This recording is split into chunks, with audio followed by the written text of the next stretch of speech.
Alors, dans la vidéo précédente, il était question que dans celle-ci, je vous donne des stratégies, des techniques, comment est-ce que nous devons communier avec l'être qui vit au-dedans de nous, comment nous devons interagir avec lui. Avant d'en arriver à cela, il faudrait que je vous dise ceci. Ce que je fais aujourd'hui, le fait de partager avec vous cet échange, cette nouvelle vie, cette magnifique vie que j'ai découverte et dont je suis consciente aujourd'hui et que je partage avec les autres, c'est un appel que je vous fais de revenir à votre unique vie, à votre unique amour, réel et unique amour qui est Christ. Oui, c'est un appel que je suis en train de faire comme ça. Je vous appelle parce que j'ai vécu une certaine vie étant pas vraiment consciente et je sais ce que c'est que la vie en n'étant pas conscient de Christ qui est au-dedans de nous peut éveiller à cette magnifique relation, à cet échange-là entre nous. Et je connais également la vie qui existe lorsque on commence à interagir, à échanger, lorsqu'on devient éveillé et conscient de qui on est, de savoir qu'on n'a jamais été seul. Oui, parce qu'il y a une différence entre quelque chose dont on est éveillé et qu'on vit, et quelque chose dont on n'est pas éveillé et qu'on vit de manière inconsciente. Il y a une différence entre les deux. Donc, jusqu'à ce que, à moins que nous ne soyons, que vous ne soyez éveillés à la connaissance, nous ne soyons, que vous ne soyez éveillés à la connaissance de Christ au-dedans de vous, au fait qu'il est mort pour vous, au fait qu'il est votre unique existence et au fait que vous devez interagir avec lui pour que cet échange ou cette communion soit grandissante. Tout ce que vous allez faire jusque-là sera contrefait et vous ne perdrez que votre temps.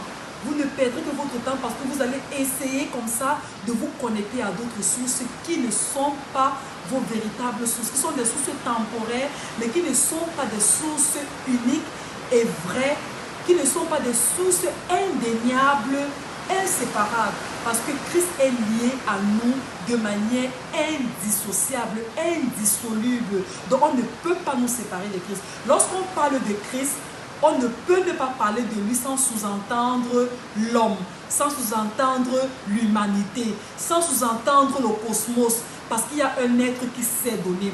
Vous regardez souvent Jésus de Nazareth, vous vous souvenez quand Jésus a été crucifié, lors de la crucifixion, vous vous souvenez de ce qui s'est passé?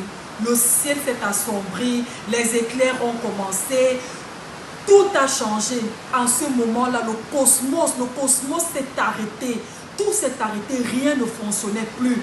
Tout s'est arrêté en ce moment-là. Et lorsque tout s'est arrêté, Christ est mort.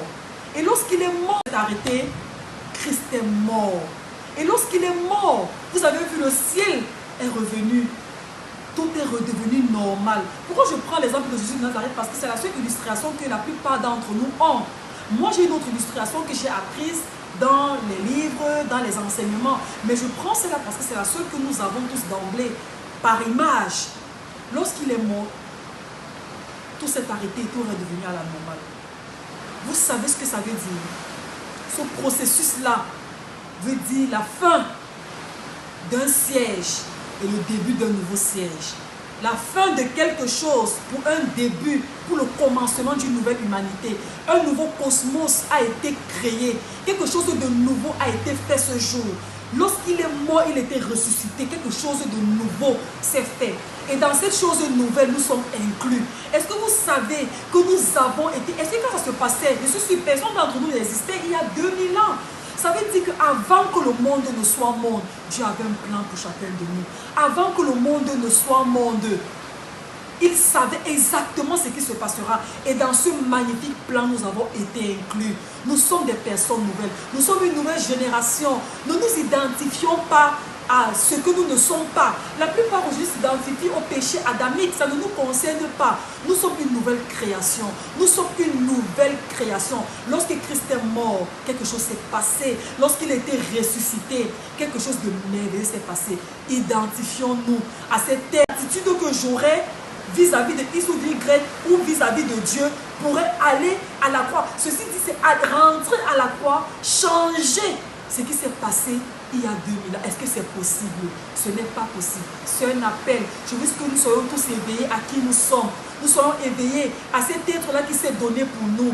Je veux que nous soyons éveillés et que vous compreniez que rien, mais alors rien, je dis rien ni personne n'est assez fort, assez puissant pour aller changer ce qui s'est passé à la croix. Rien n'est assez fort pour ça.